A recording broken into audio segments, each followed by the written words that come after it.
Hello and welcome into another episode of Lockon Wolves. This is the post-game podcast for the Timberwolves' narrow win over the Brooklyn Nets. We're going to talk all about the late-game offensive struggles, why Karl-Anthony Towns appears to be the right answer for who the late-game offense should run through, and also how incredible was the defense on last possession by Minnesota, especially Anthony Edwards. We'll break the whole thing down in the show today. Welcome in. You are Locked On Wolves. You are Locked On Timberwolves, your daily Minnesota Timberwolves podcast. Part of the Locked On Podcast Network. Your team every day.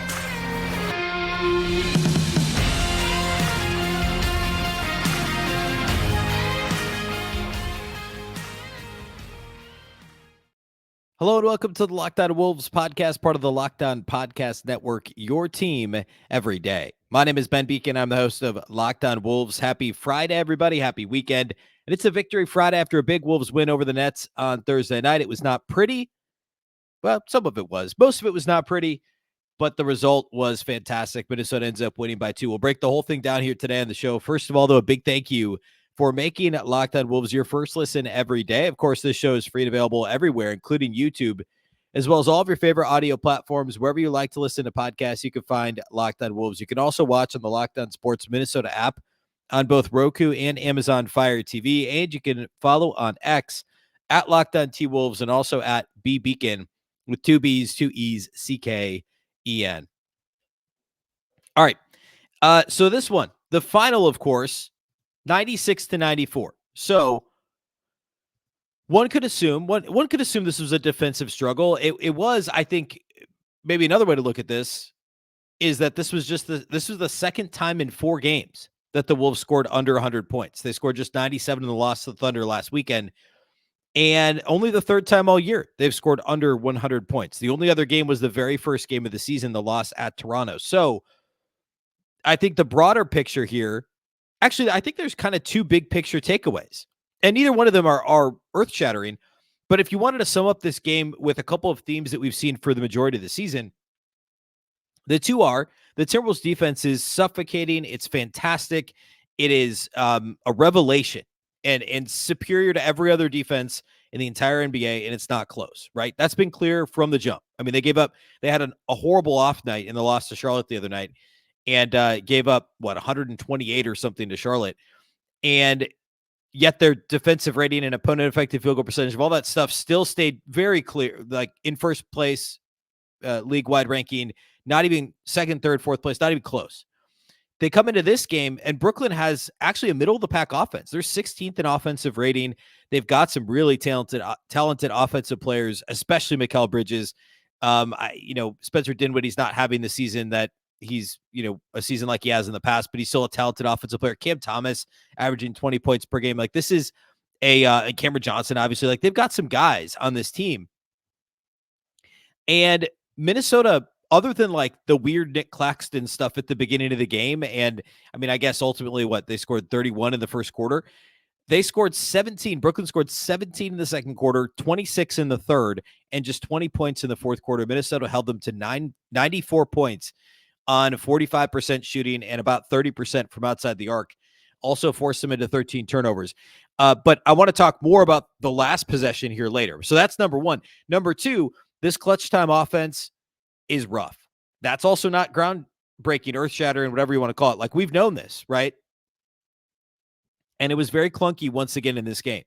I mean, Minnesota had 92 points with 3 minutes left, and they finished with 96 points. They scored 4 points over the final 3 minutes, but they won the game because their defense was suffocating on that final possession. So I want to break all that down real quick, though. Some,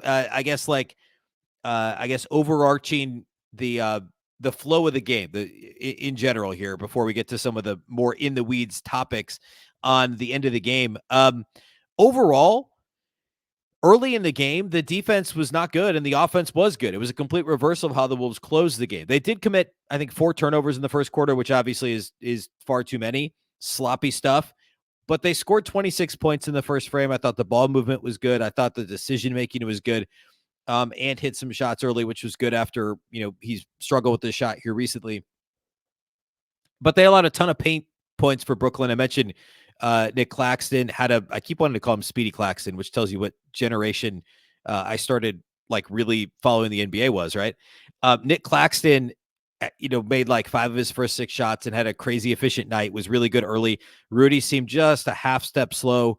The defense just wasn't where it needed to be. And so the Wolves are actually down at the end of the first quarter by 4, I believe. No, sorry, they were down by 7 at the end of the first quarter. But then they flipped the script in the second quarter. And they were awesome on both ends of the floor. They allowed just 17 points to the Nets, ended up just turning it over one time themselves offensively, scored 36 in the quarter, were a plus 19 in the second quarter, and went into halftime with a 12-point lead. Early third quarter, Anthony Edwards was awesome, hit a bunch of really tough shots, hit some tough threes, hit an impossible banker that looked exactly like Kobe Bryant on the right side of the floor. Just stuff that we know Ant can do. And then all of a sudden the shot selection devolved for the team, not just Ant. The Ant heater put them up by 17 points at one point in the third quarter, and it felt like they could run away with it. But then the shot selection devolved. I mean, it started, Jaden McDaniels hit, one of his tough, like 7-footers that he shoots right at the edge of the paint, and he made it. But it was like, why is he shooting that shot at this point in the game on this possession? Why is like, it was just a weird shot. And then from there, it was like, more tough contested Ant shots, forced passes, turnovers, but it was really more shot selection than anything else. Nas just didn't have a very good game. He had some bad attempts in there. And by the time the third quarter ended, it was only a 7-point game. Minnesota had been up 12 at the halftime, 17 early mid third quarter. And then by the end of the third, it was only a 7-point game. And then fourth quarter, it just like the Nets kind of slowly creeped closer and slowly crept closer. And it got down to crunch time. And this is where the Wolves had been getting tight here recently, right? I mean, like they obviously did not close well in Charlotte. Or against Charlotte at home, I should say. And, last time out was touch and go there for a little while before they put the Wizards away. But, it was kind of the same thing where the Wizards just kind of lingered. And that was what the fourth quarter felt like here. And overall, the Wolves defense was good throughout. Obviously, we talked about that already. But it was the offensive execution that was extremely clunky. And Ant never really found his shot after he had that the big third quarter. I don't know. He made a couple of shots in the fourth quarter. I know we went to the line, but like the fourth quarter scoring, like I'm just kind of scrolling through it right here. Did anybody besides, Ant didn't score at all in the fourth quarter. It was all Cat, a little bit of Nickeil Alexander-Walker, and the Rudy dunk off of the Cat lob that we'll talk about here in a minute. There was no Ant in the fourth quarter, but I mean, that's not to say he didn't try, right? He forced a couple of shots. We'll talk more about that here in a minute. So what I want to get into next, though, is exactly that. It's the late game offense. It's the offense running through Karl-Anthony Towns instead of Ant. Not all the time. I know this is controversial to say this. It shouldn't be, and I'll talk about why. And this is probably a topic for another show because I think I do think it's a legitimate debate, and I feel pretty strongly about it.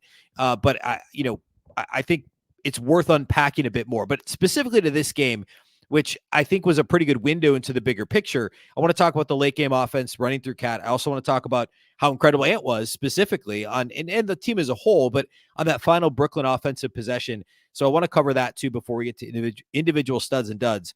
We'll do all that here next.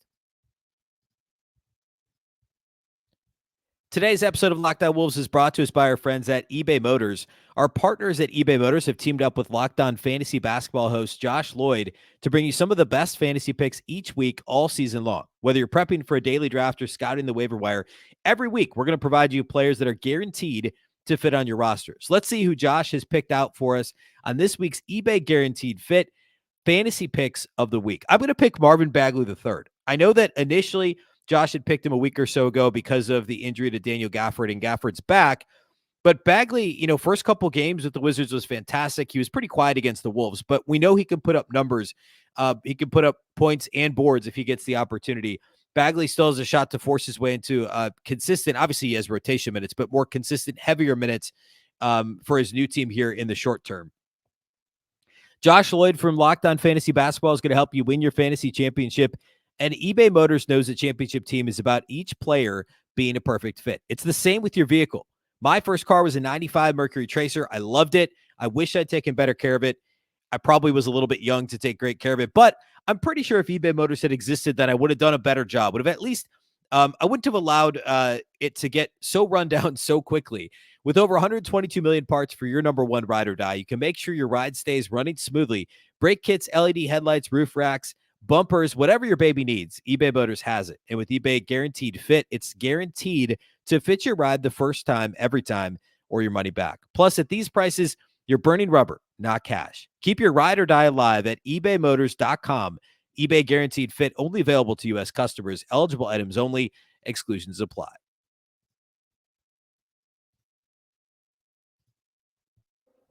Locked On has launched the first ever national sports 24/7 streaming channel on YouTube. Locked On Sports Today is here for you 24/7, covering the top sports stories of the day with the local experts of Locked On, plus our national shows covering every league. Go to Locked On Sports Today on YouTube and subscribe to the first ever national sports 24/7 streaming channel. All right, late in the game, the Timberwolves were up by, I think they're up 4. Yeah, so the Wolves are up. Well, actually, let's do that. Yeah, so the Wolves are up 4 with 4 minutes to play. And the offense had been clunky. Cat had just turned it over a couple of times. And they come down. Karl-Anthony Towns misses a floater, basically, in the lane.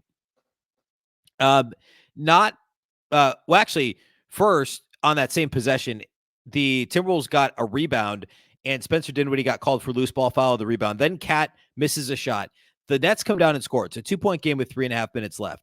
The Wolves come down. Jaden takes something of an ill-advised shot and misses it, but Karl-Anthony Towns gets the rebound and misses the putback, but gets fouled, makes 1 of 2 at the line. So the Wolves are now up 3.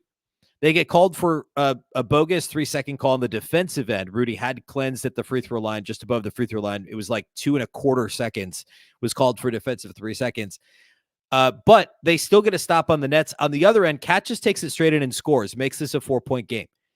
Back on the other end, it's now a tie game after a couple of possessions, by the way. Or I should say, Bridges makes a shot. Ant decides to shoot a tough step back from the corner. It didn't make any sense. Actually, let me rewind a little bit. I did this kind of disjointedly. So on the play where Cat made that layup, I need to rewatch the play. I don't think there was a play call. I think it was basically Cat has the ball, essentially like a middle of the floor, almost like a middle of the floor post up for Cat. I think it really was, actually, thinking back on it. And it was basically, hey, clear out, let Cat do what he wants to do. Cat almost had a 3-pointer, but pump faked, drove all the way to no, this wasn't even a post up. He just had the ball outside the arc. He looked like he was going to shoot the 3, jab stepped, and then drove all the way in, made the bucket, a tough bucket to put them up 4. Okay, so that possession ran entirely through Cat. Ant got him the ball and got out of the way. The Nets come down, make a tough shot. The Wolves come down, they clear out for Ant, and Ant dribbles himself, got the ball in a similar place on the floor that Cat did the possession before, and for whatever reason, dribbled himself into the corner and shot a step-back corner 3, which is, like, how often do you see anybody try a step-back corner 3 in an ISO situation? And he missed it. Nets get the ball, come down, tough call on Rudy, and Cam Thomas makes a pair of free throws. It's now a tie game with a minute left, Wolves-Nets. This is not a game that should be tied with 1 minute to play. The Wolves come down. They run a play that actually has Cat with the ball in his hands and Rudy diving to the rim. Cat takes a few dribbles, looks like he's going to take his man to the basket, but shows the playmaking chops that we've always known Cat has and has shown itself or has shown up a little bit more in his game last year and this year, even though the assist rate is down this year. And the turnover rate's up a little bit. Last year and this year, Cat has been a more willing passer and a less crazy passer, right? Like, we're not seeing those underhand softball passes from the low post on the left side of the floor to the right corner, right? Like, he's not doing that stuff anymore. He did have a couple terrible passes in this game. There was one lob that wasn't even close, but this was a perfect lob pass in the perfect situation when everyone's expecting him to put his head down and go to the rim. He starts to do that, but when he knows that Rudy's available to throw him the lob, he throws a perfect pass. Rudy slams it home. The Wolves go up 2. And then on the other end, actually, Cat gets a big defensive rebound. The Wolves come down, and Ant, in isolation, shoots another tough pull-up jumper. The Nets get the ball, call a timeout, and then it comes down to this defensive possession at the end that I want to talk about in a second. So the first point, I'm not at all saying Karl-Anthony Towns is like, this isn't what I'm saying. This is another debate we could have, certainly, and I'd be happy to to parse this with anybody. I'm not saying Karl-Anthony Towns is a better player than Anthony Edwards. I'm not saying he's a better isolation player than Anthony Edwards. I'm not saying he's more clutch than Anthony Edwards. What I'm saying is that the Timberwolves should run their late game crunch time offense through Karl-Anthony Towns. Okay? Right now, Cat is I would say, a better playmaker than Anthony Edwards. His decision-making, I know the turnovers weren't great the last couple games, but the decision-making of when to pass and when to shoot, and I dare I say self-awareness of Karl-Anthony Towns, which is one of his weaknesses. Self-awareness in terms of, what am I doing with the basketball in my hands, right? I know he got called for a couple offensive fouls in this game. One of them was a bad call. The other one, I think he probably deserved, the one where he pinned, I think it was Dinwiddie's arm against him. That should have been it was an offensive foul. But overall, there's been a lot of progress there. And Ant's decision-making lately, awareness of when to shoot, when to pass, who to pass to in those situations, has been bad. It just hasn't been good for the last few weeks. I'm painting with broad strokes here, admittedly. But Karl-Anthony Towns, like in any situation, is a more efficient scorer than Anthony Edwards. And I'm not even going to spend more than 10 seconds on that because it's inarguable. Effective field goal percentage, true shooting percentage, 3-point percentage, field goal percentage, free throw percentage, any percentage you want to use. The turnover rates are basically identical. Cat's is a tick higher than Anthony Edwards. They're pretty much the same. And Ant's assist rate is higher because he initiates so much more offense than Cat. But in close late game situations, you can also put Cat anywhere on the floor. You could post him up. They never do this, but you could put him in the low post. You could put him in the high post. You could put him at the nail. You could put him outside the arc. You could have him with the ball in his hands.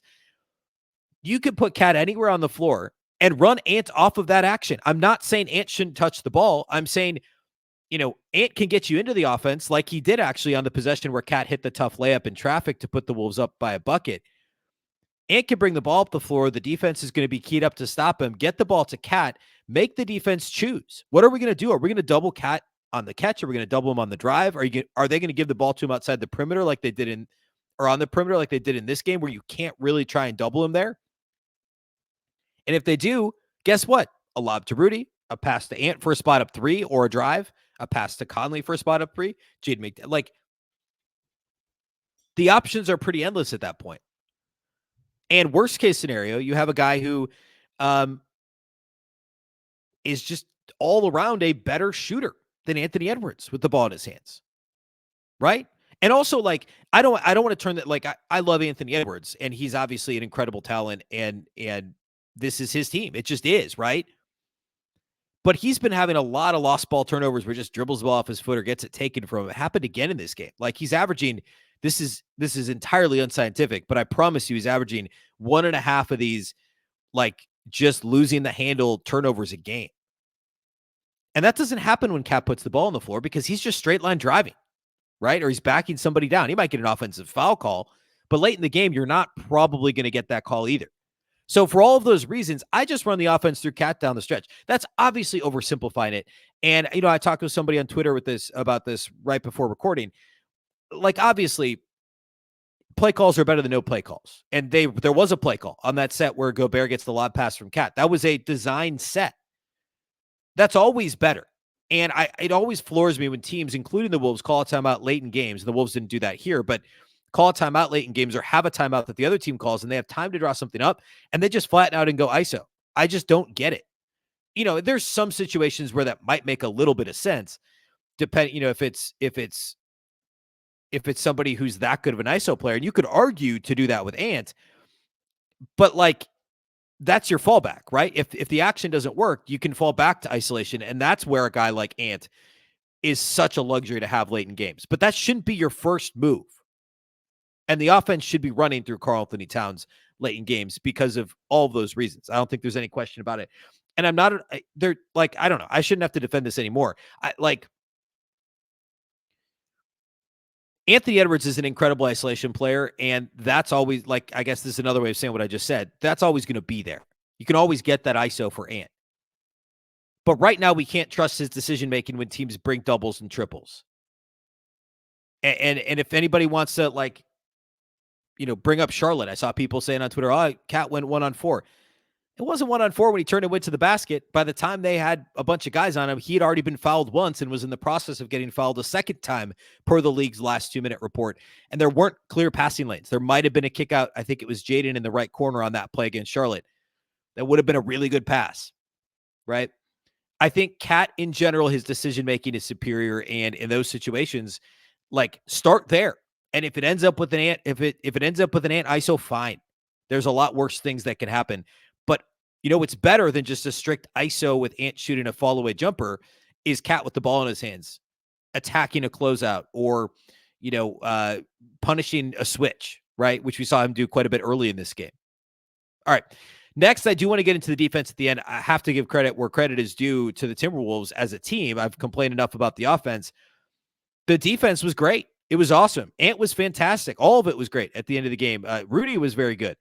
I want to break all that down next, and then we'll do individual studs and duds, and that's how we'll close out the show here today. Today's episode of Locked On Wolves is brought to us by our friends at Grammarly.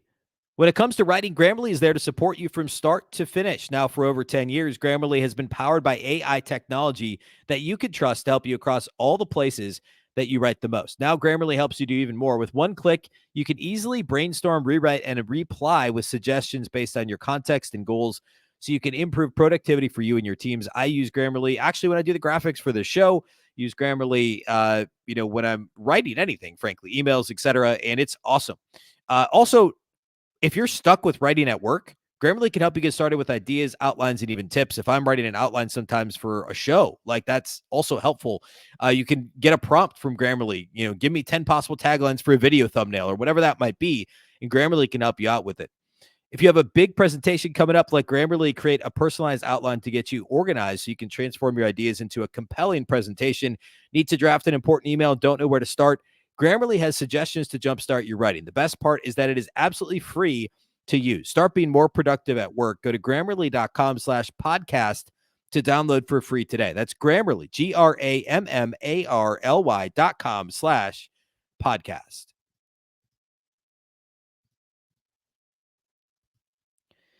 All right, let's talk defense at the end of the game. The Wolves were only up by 2, and Brooklyn called a timeout. This was after the Ant miss. The Nets called timeout with 25 seconds left. So effectively, they're looking to get a shot. Usually in that situation, you want to run it, a little bit down so you're not you want to run the clock a little bit because you don't want to score with 22 seconds left and give the Wolves all that time to win the game, right?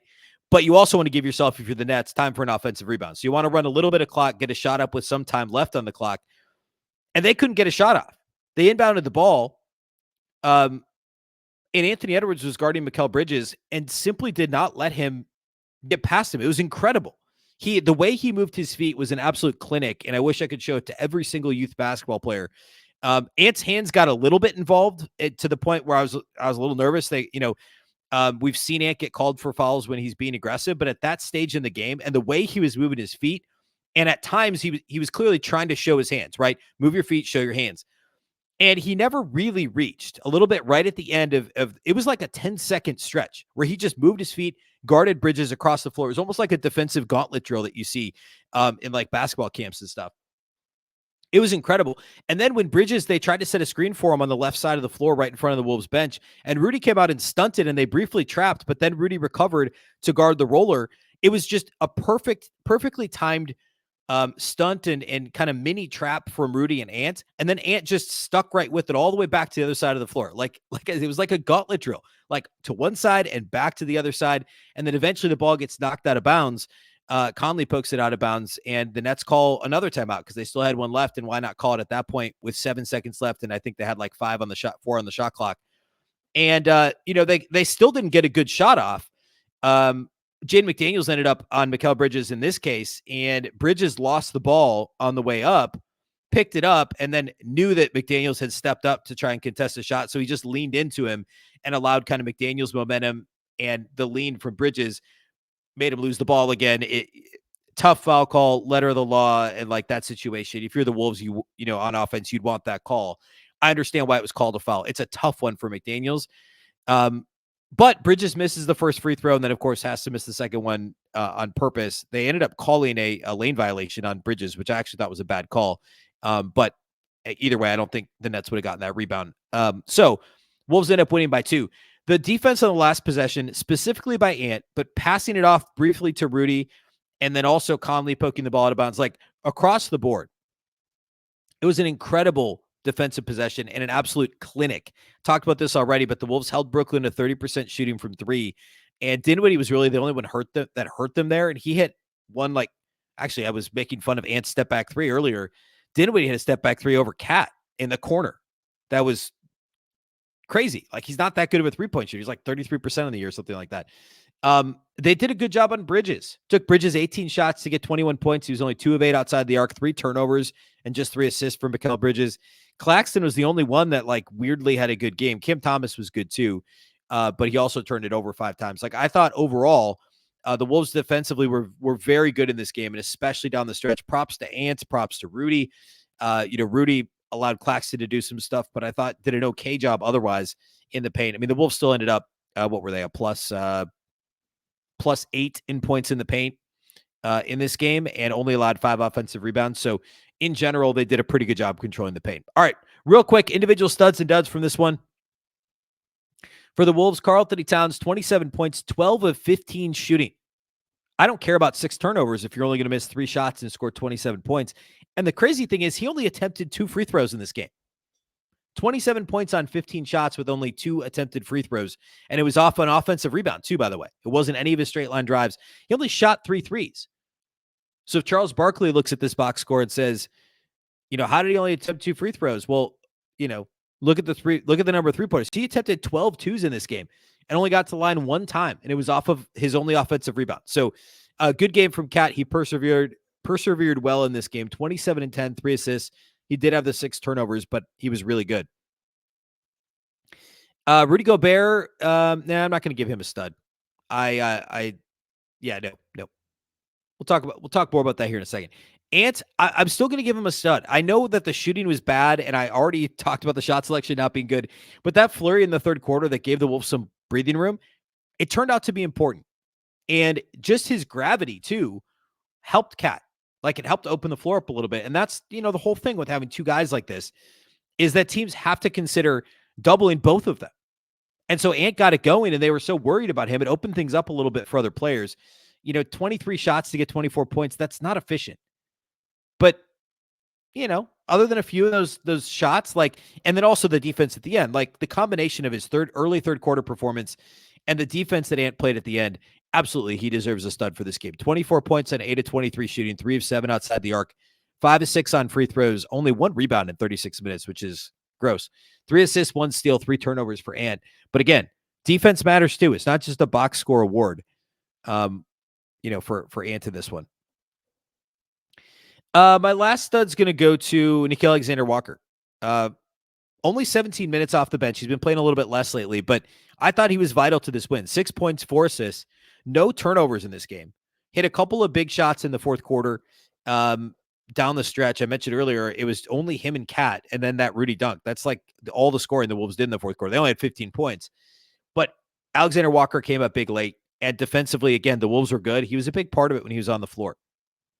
I thought Rudy overall played okay. I mentioned earlier, first quarter, Claxton kind of had his way, but on the glass late, Rudy was very good. Defensively late, he was very good. 10 points, 13 rebounds, just 4 of 9 shooting, and only 2 free throw attempts for Rudy. He did make them both, though. A couple of blocks in this game. Jaden was good as well. Conley was solid.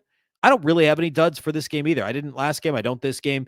I mentioned Nas didn't play all that well. I think this game's a pretty good example of how I've gotten crap from people for always prefacing listing single game plus minus by saying I don't like it, but then I still list it a lot of the time because I think it can help tell a story. But in the example of this game, the Wolves' best plus minus was Naz Reid. He was not their best player tonight. Like, you could make the argument Naz had the roughest game of anybody on the roster. He had 5 points, 4 rebounds, 2 assists, 2 of 7 overall from the floor, 1 of 3 from outside the arc. He kind of salvaged things a little bit with that late 3 that he had. But I thought defensively he was a little slow. He got called for 3 fouls in those 23 minutes and fumbled the ball a couple of times, missed a couple of layups. Like, it just, he was fine. Like, again, no duds for this game. Clearly, I want to be clear about that. But I thought it was more a function of some of the guys he was playing with that played better. Like he was part of that bench lineup that included McLaughlin and partial bench lineup with McLaughlin, with Gobert at the 5. So Nas at the 4, Gobert at the 5, McLaughlin running the offense. I think Anderson and McDaniels both kind of got some run in that lineup too. And then also some minutes where Conley and McLaughlin shared the floor. They did that for a couple of minutes in this game, and those minutes were good too. So across the board, a strong win for Minnesota. I know Brooklyn's not great, and they've struggled mightily here lately, but they've still got some scorers. It was still a back-to-back on the road, and I think we have to, it's tough to win on the road. It's tough to win back-to-backs. It's tough to win, period, in the NBA.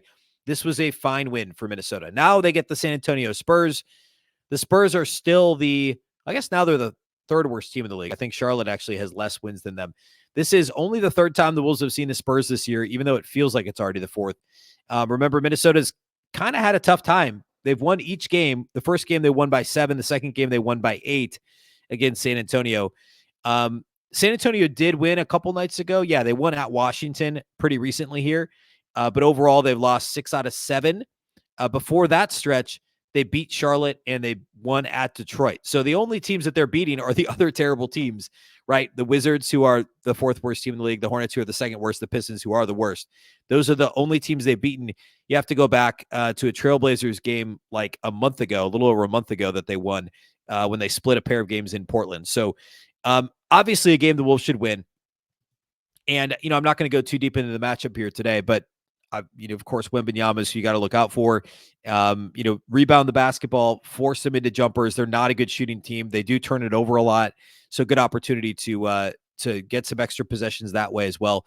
There's no line yet that I'm seeing because over at FanDuel, because the Spurs still play here tonight. And also, I guess now we're talking about 2 days from now. So no line yet at FanDuel, but I would imagine that the Wolves will be, I don't know, maybe not probably double-digit favorites, right? Like 9-point favorites maybe in this game, 9 or 10, something like that. Anyway, we'll have the live postcast at the Lockon Sports Minnesota channel on YouTube, and then, of course, that will post here to this feed, Locked On Wolves, wherever you listen to your audio podcasts. I'll be back on Monday. It'll be kind of a hybrid. We'll talk about Saturday's game against the Spurs. We'll also preview Monday's game against the OKC Thunder, the 4th and final regular season matchup between the Wolves and Thunder, a big one. If they lose, OKC gets the tiebreaker. If they win, they'll have split the season series with OKC.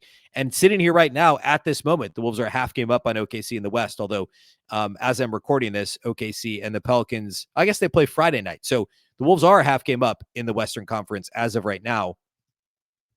And we'll of course revisit that on Monday. So that's all we have for you today here on the show. A big thank you for making Locked On Wolves your first listen every single day. Of course, this show is free and available everywhere, wherever you like to listen to podcasts. You can also watch on YouTube and also on the Locked On Sports Minnesota app on Roku and Amazon Fire TV. You can also follow at X at Locked On T-Wolves and also at Beecken with 2 B's, 2 E's, C-K-E-N. Of course, the Locked On Wolves podcast is part of the Locked On Podcast Network. Remember, the Locked On Network is your local experts on all the biggest stories. Once again, I'm Ben Beecken. This is the Locked On Wolves podcast, and we'll catch you next time.